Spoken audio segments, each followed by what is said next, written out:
Hey guys, I just wanted to reach out to you and let you know that Surewinder is still selling amazing products. Some of you guys have been dragging your feet for whatever reason. If your shoulder hurts, do not waste time. Pull the trigger. I just bought 4 or 5 of them, and we had 2 guys out. You know how much it cost me to pay for 2 guys being out with bad shoulders? We just pulled the trigger and we said, listen, everybody's going to have one on a truck. It's mandatory. You got to use it. Don't hesitate. Don't wait till your guys go down. It's going to cost you more. Buy a Surewinder. How are my people out there in garage door land? It is so good to be with you guys again. Holy cow. I got smacked upside the head with the C. I'm assuming it was the C. Trying to get my microphone and everything tightened up over here. Holy cow, y'all. Now, I've never had the C before. And if this wasn't it, I don't know what it was. But you might hear me cough a couple times. It's been 2 weeks, really, since this started. And there was one night I literally prayed to God not to take me, that I wasn't ready yet. Oh, y'all. Jesus. I genuinely feel like I was on the verge of death. So that's why you haven't seen a podcast from me in a couple weeks. It was, number one, I wouldn't have made it through a podcast anyway. But it started with like a really horrible scratchy throat for like 2.5 days. It was so bad, like I couldn't sleep.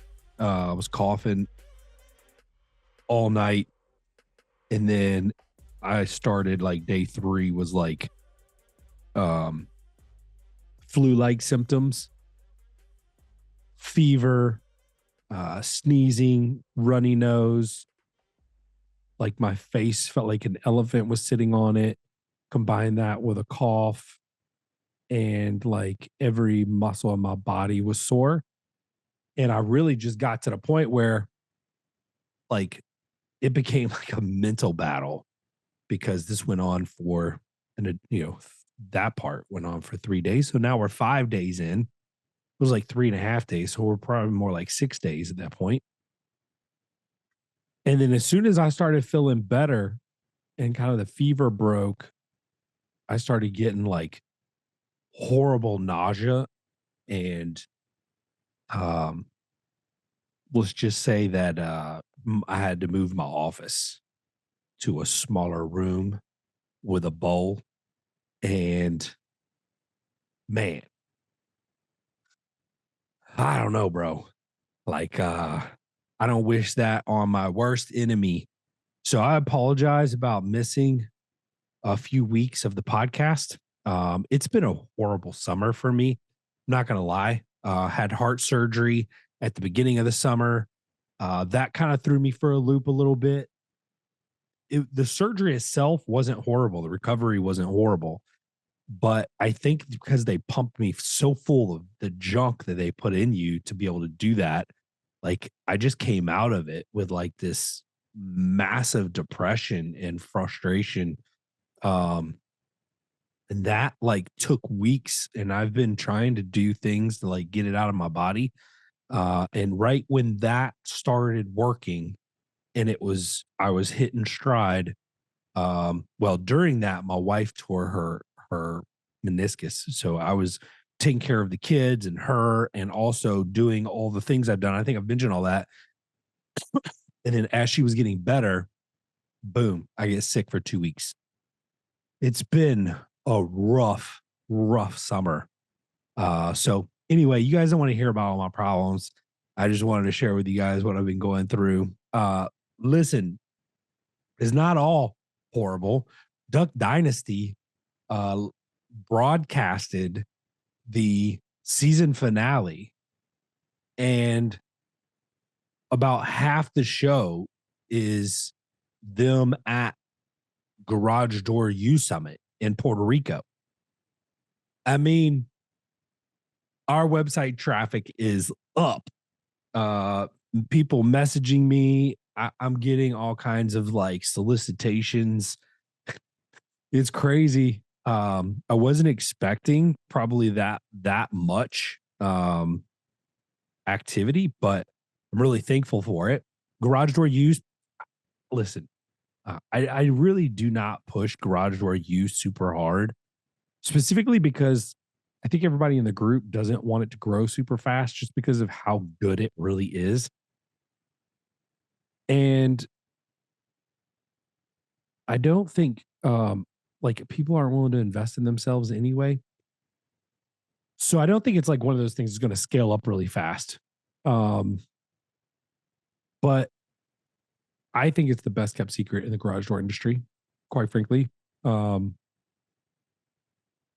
it basically has almost every answer to every question you have about running your business. And it continues to get better. And I love the fact that not only did we get some recognition like Garage Door U on a national stage, but the garage door industry, which has been a redheaded stepchild for a long time, um, kind of still is, in my opinion, from some of the bigger trades, got some love. So I thought that was cool. Saturday, I'm recording this on Sunday, and yesterday I took my family to the Braves game and sat in the front row watching this game. And I think his name's Jerkson, is how you pronounce it. Profar caught one of the most amazing home run steals I've ever seen in my life. I mean, this dude jumped over the fence, like over half his body was on the other side of the fence. And then somehow he was able to like catch the ball and then somehow get back on this side of the fence, which is crazy to me. But it's one of those moments where like you wish you caught it on camera. But wait, I did. I literally caught it on my meta glasses because I was recording. No way! No way! That is sick! We had front row seats right behind home plate, a little bit off to the side. So like we were right in front of where everybody stood when they were on the on deck circle, like at least the Braves were. And so I got to talk to Ozzy Albies about his fish and like all these guys. Profar gets on deck after that catch. I'm like, Profar, bro, that's the catch of the year, dude. What was that? And he just laughed and smiled. And I said, bro, you gotta put one out now, man. You gotta follow it up. You gotta take it yard, dude. This is your game, man. And he's just laughing and like I love the interaction when you're sitting in the front row and you're able to just have a conversation with these guys. Excuse me, and they're cutting up and having fun with you. It's just a really neat experience. It's a really cool way to engage with the game. I know they're there to do a job, and I might be annoying them, but I'm not like saying anything bad. I'm encouraging them, and like we got a couple guys having a hard time. Like, man, this is your game, bro. You got this. Go up there and knock the ball. Do your thing. We still believe in you. We got you. Like I'm cheering them on, bro. I'm a positive guy naturally. So, but Ozzy Albies, like I watched his documentary. He's all about fish, dude. I want to know about his fish. I wanted to see what he said. So anyway, he said his fish were doing great, by the way. So if any of you guys are wondering. All right. Markinuity is banging out automations and AI products. And man, I don't know. Maybe I just missed the boat. Like I know automation's been around for a while. It just seemed like everyone who was in automations was kind of like a sleazy guy who was like, 14 years old trying to sell you on like whatever plan he has. And he's never run a business in his life. And so I've always kind of like, from a distance, I've always done automations, little simple ones, but there's like multi-step automations that you can do that's really crazy. And I think the development of those things have really started to come on the scene just within the last probably 5 years. And we've been playing with it for a little over a year, like building out crazy automations. But now things are starting to like click and it's working. And we're, at the stage where we're testing these advanced things. And holy shnikes, y'all. Like I even brought a technology back from like the early 2000s that I think was like super advanced back then, but we were able to build and develop it in one day because of AI. So it's a technology that not many people use, and I know the reason why they don't use it, but I think we have a fix for it. So we're bringing back an old technology that's super amazing. It's going to help every business owner, especially small businesses, even big businesses. Doesn't matter the size, really. This technology has been around for a long time, but there's a core problem with it that's always been there. And the reason why this technology is not used in every single business, but I think we have a fix. So, really excited about that. We're going to be announcing some of these things here in the near future. Don't forget about our October intensive. We had Tom Howard come in and speak to our group. We've had just within the last 2-3 weeks or whatever it was, we had Joseph Roberts. I was down sick, so I couldn't jump on these, but Joseph Roberts was recorded. Joseph is like the king guru when it comes to financials in the garage door industry for garage door business. And I don't think there's anybody better, to be honest with you. And so I'm a huge Joseph Roberts fan. He and I went to high school together. We played basketball together. We know each other. We've known each other for a long time. He lives like, I don't know, 15, 20 minutes away from me here, right around the corner from Buford. So I'm like, I don't know. I'm not a fangirl, but I'm gonna tell you, like, just like GDU, I think that Joseph's probably one of the most underrated things in the garage door industry. Well, listen, I've got him committed for 3 days, two of which he's going to sit down and look at your financials. Another one where he's going to start to build a plan for those financials. And then another one where he's going to spend some one on one time with you. And then after you figure all that out with him and the financial stuff, that's going to be for planning for 2026. This is in October. Then on the next 2 days, these are all going to be in person in a mansion in Florida. I'm doing it up. Like, I know you guys know me. I don't do anything halfway when it comes to stuff like this. So Joseph's going to come in and spend one day. We've got four businesses that's going to be part of this. Only four. It's limited to four. We've sold 2 tickets. We got 2 left.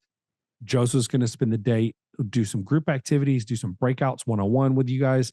And then the next 2 days of this event, I'm going to be going over sales opportunities, sales goals, and what it's going to take to get there, including marketing, hiring, et cetera.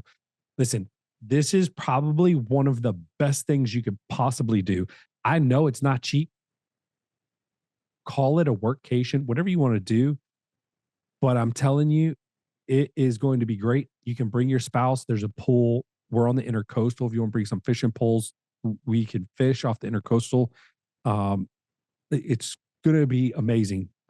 Good food, great time. There'll be a little bit of downtime, but we're going to work our butts off and try to have you leave here with a really good game plan planning for 2026. So you have a target and you're not just going all around. You can check that out at garagedooru.com/intensive. I'd like to sell this out in August if we can, so we can finish planning and we know who we got. So we can get everybody's financials in and get Joseph to start looking at them. All right. So for today's podcast, pretty simple. I'm going to talk about something that recently affected me. But before I do, I just want to say I saw a friend of mine post something. You may have seen it too. He's pretty popular in the garage door industry. He's doubling down on humans because others are going the AI route. And for this guy to be like so super intelligent, maybe I misunderstood his post, but I feel like this is his dumbest post he's ever posted. And I don't mind telling him to his face, like, we can disagree. I don't think that AI is going to be the reason your business doesn't do well. I think it's going to be all the other components. I do think there's going to be a segment of the market who will not communicate with the AI on the phone side, especially, but they may not even know that they're chatting with AI in a chat bot or like in a chat conversation or text conversation. And then you can use AI in the back end to reduce the workload of your staff dramatically. So it doesn't even have to be customer facing. So I don't know. I just feel like people feel like they're either really for AI or totally against it. I think the people that are totally against it are maybe misconceived about what it is and how it can help. And then the people that are totally for it, I still don't think they fully understand why they're totally for it.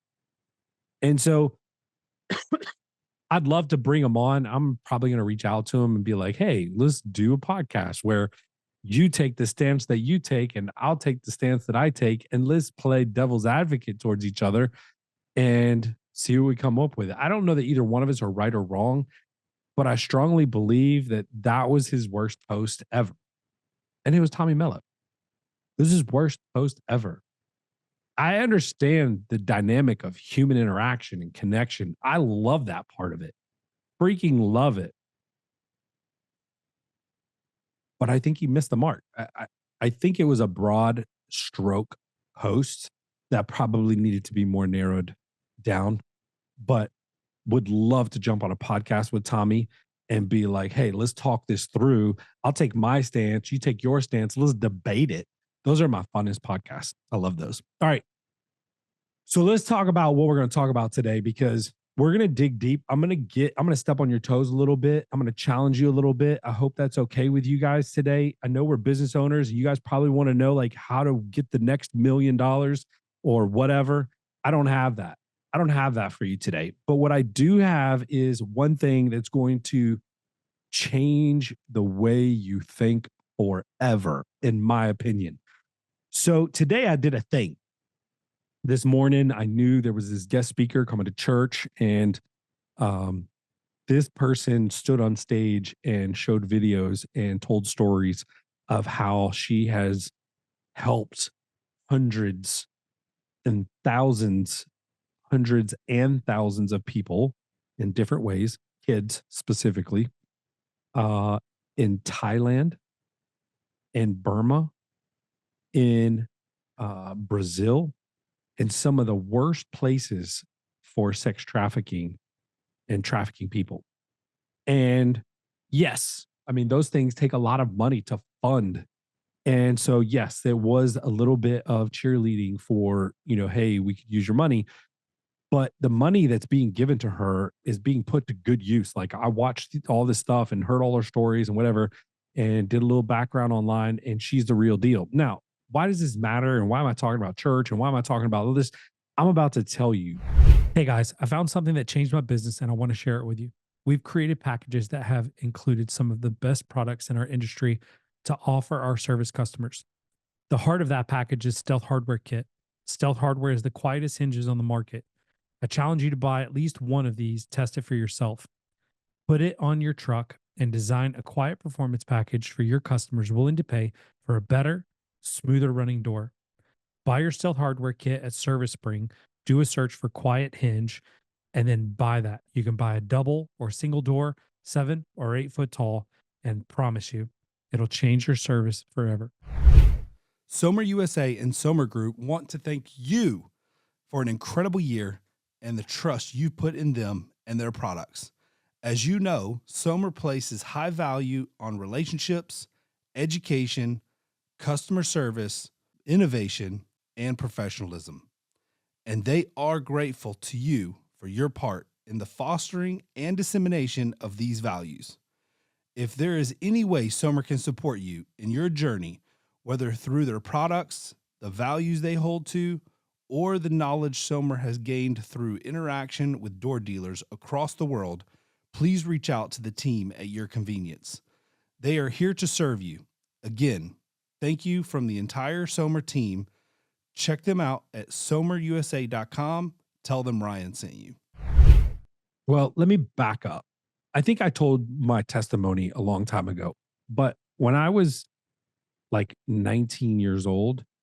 Um, my girlfriend at the time was brutally attacked. She was raped and cut 18 times around the neck with a box knife. And that changed me forever.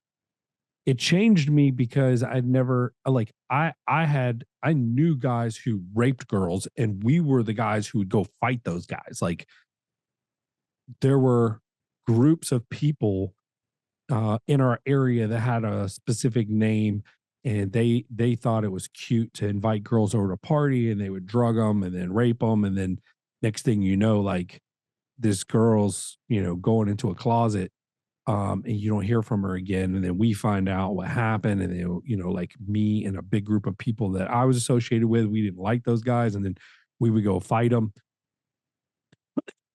It was a horrible thing, but I knew from the very beginning there was never ever a situation where a girl says no and I would continue. There's never a situation where I actually can there's no situation where I would actually consider being okay with that happening at a party. There's no scenario where I would be okay with one of my friends doing that to somebody.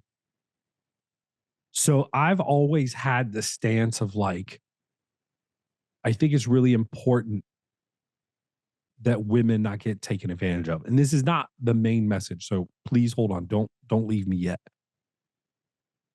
But it's not my life mission, but it is one of the core things that I believe in my heart that I'm supposed to help with. And I don't know along the way, like I just feel like children and women are so easily overpowered by men and that I feel like it's become more and more prominent and accepted. And this is where my passion for this comes from. And so for the longest time, I've wanted to do something. And I always thought in my head, like, one day I'm going to help fund one of these things. One day I'm going to go in the field and try to help rescue these kids. Well, now I'm going to fast forward to years later where I was meeting with one of my mentors and he simply asked me a question. How much is enough? And this is the topic of the podcast today. And this is what I want to ask you guys because I feel like our targets move sometimes, but how much is enough? How much income is enough? How much success is enough? If we don't establish that and we don't have a target, kind of like our intensive, if we don't have a target, you can't hit it. And if you hit it, it's probably by accident. But what happens if you don't have a target? Then you could get caught up in the idea that you're just going to push to keep going. And then you're aimlessly wandering around. And it's kind of pathetic to watch these like grinded out entrepreneurs. Listen, nobody loves building businesses more than me, in my opinion. I freaking love it. I mean, I've got 5 different ventures, and my son and I are starting our own little sports card uh, business where we're gonna buy cards and flip them and all that.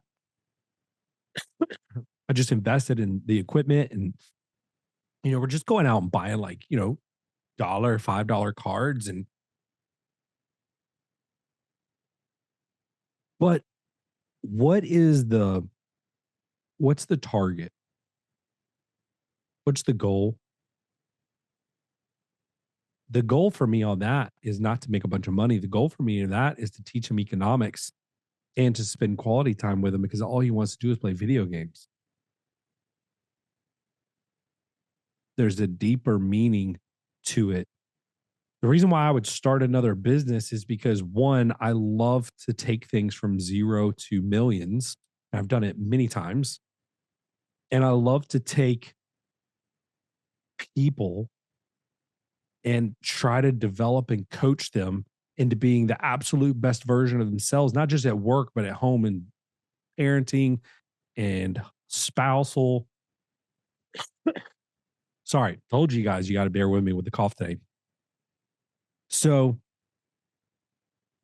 how much is enough? So, I have a number for me for income monthly. I have a number for me savings monthly in total.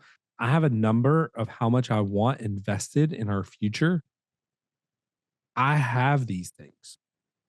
And I've not yet been able to make the number that I want for my income. It's a big number. It's a big number.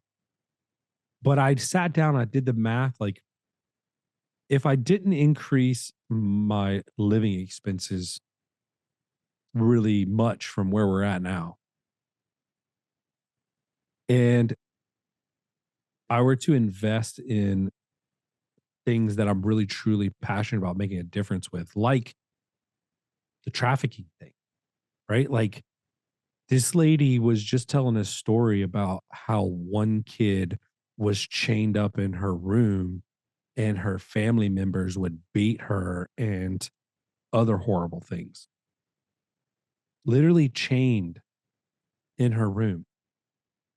And she was able to break free at 14 years old and run out of the house, and someone helped get her to these people, and now she's actually like speaking to other kids who are going through similar things. And you're talking about radical transformation because her story is so powerful. Now what she dealt with was horrible, but now she's using it for good. And that was just one. That's just one. So I want to help. I would like to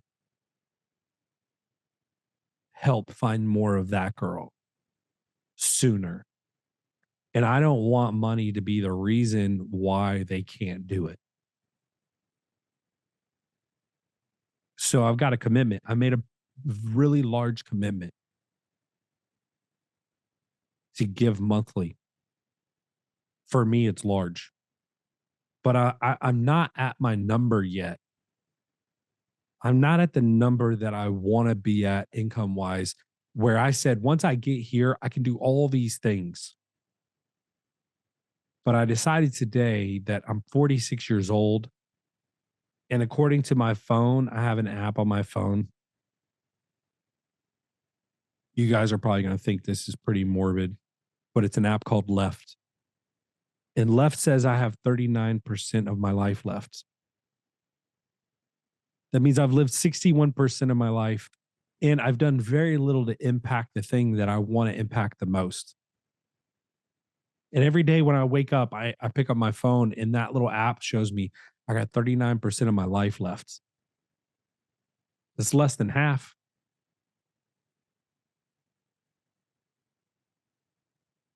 And so I ask myself, what am I doing? Yes, I'm making an impact in my employees' lives, and some don't even appreciate it. Some do not appreciate the least bit. Some actually don't even like me. Some actually resent me. Some actually work against me. And I'm still pouring into them and loving them and trying my best.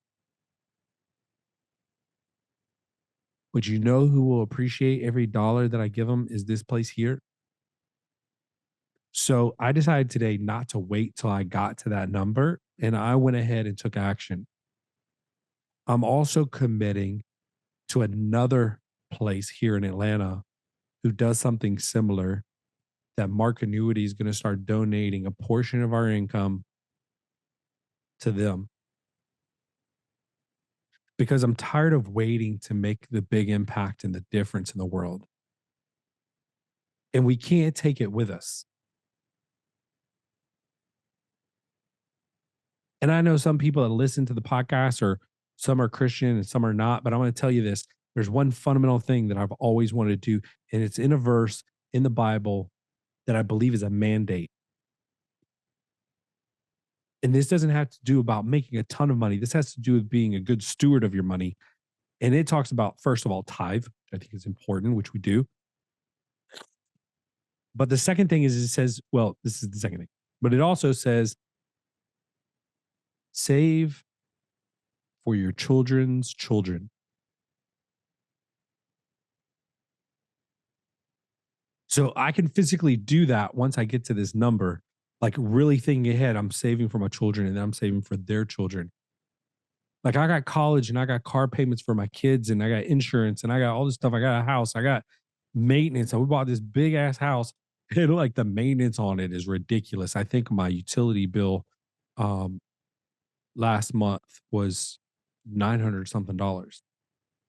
And I was relieved when I got a bill this month for 700 and something. That's electric, gas, water, trash. Nuts, y'all. I got bills, but I don't overspend and I say no a lot. And so I really feel like, in the grand scheme of things, we all want to do something like contributing, but not all of us are designed to quit our job and to go out and move to Thailand and donate our time and our lives and live there and help these kids recover. She told a story about a dad. This is what really got me. She told me a story about a dad who had a 3-year-old daughter, and he really struggled with alcoholism. They're on the border of like Burma and Thailand, and she said this little intersection, this there's like a river and it kind of divides the two, and because there's like all this civil unrest in Burma, people are coming across the border into Thailand, and this 3-year-old girl and the dad just was like scrounging around just to get enough to get like cream for them to drink, just to get a little bit of nourishment. Um, and the dad has kind of like made friends with a bunch of guys in the area. And one day he came back from, I guess, being passed out drunk somewhere or whatever. Um, and his daughter had no clothes on and her clothes were in a bag. Or no, I'm sorry. Her clothes were in a bag and the daughter was gone. They had sold her to someone who had come over from the Burma side. And within 3 days, this group that we're helping fund went over there and got her back and brought her and put her in their little facility. Guys, like, how do we, like, to me, yes, I want to jump on a plane. I want to go over there. I want to love on that little girl and tell her how amazing she is and how God's got big plans for her and all these things. But in reality, that's not my job. Like, I don't think that's what God wants me to do. And I don't think that's like, I don't know. What I'd like to do, though, what I'd like to do, as much as I hurt inside and it disgusts me, is I would like to go over there. I'd like to sit down with the dad and be like, "Hey, wake up, man. You have a purpose. You had a child. Like, we've got to take responsibility. How do you have enough money to get drunk and then you barely have enough money to feed your kid? And then you're leaving your kid with these men and they sold her for 150 US dollars.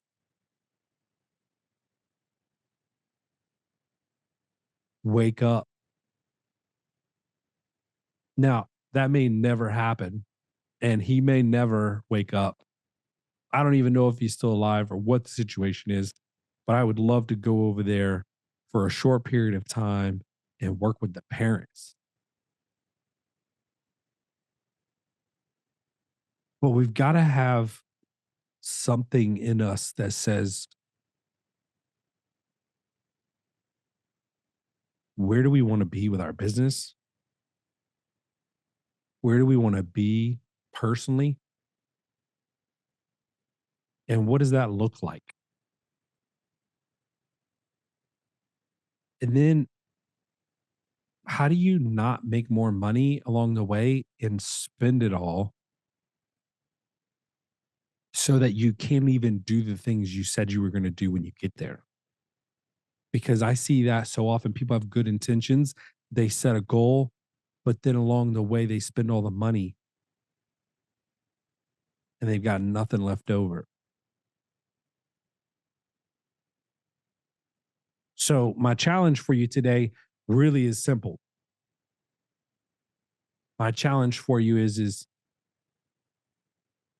what's in your heart that you want to do to make a real true difference in people's lives? That's one. Two is, what's your number? What's your number for your business? What's your number for you? And I'm not saying you have to stop there, but I'm saying like you can grind like crazy until you get to that number. And then maybe, hopefully, when you get to that number, there's like something you can do to maybe pull away. Maybe when you get to this number and this place in your business, you don't have to run the show anymore. You can afford to pay a manager to run it. And then you can come into the office, once or twice a week or whatever, and spend time with your family. Maybe that's your thing. You can make a really good living doing that. Like, let's check our egos at the door and stop thinking about being the biggest garage door company, because you aren't going to win an award. Well, IDA has it. You're not going to win an award, really, one that actually matters, for being the biggest garage door company. We don't care. Your customers could care less that you're the biggest garage door company. I could care less.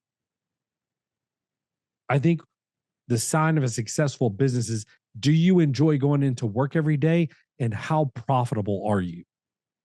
And I didn't truly get that until just like a year and a half, 2 years ago. But you got to remember, I came from software, and software companies are run very different. Everything's off of revenue. Most software companies, it's a very different deal. Our startups are losing millions of dollars a year, and they're chasing funding, most of them. Very few are profitable within the first, 10, 15 years. But we run a business that can be profitable if we do it right.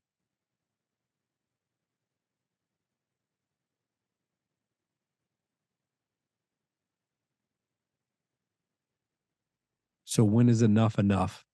And what's the impact and the difference we want to make on the world? And that's what we got to ask ourselves. Because honestly, I don't think anything else matters.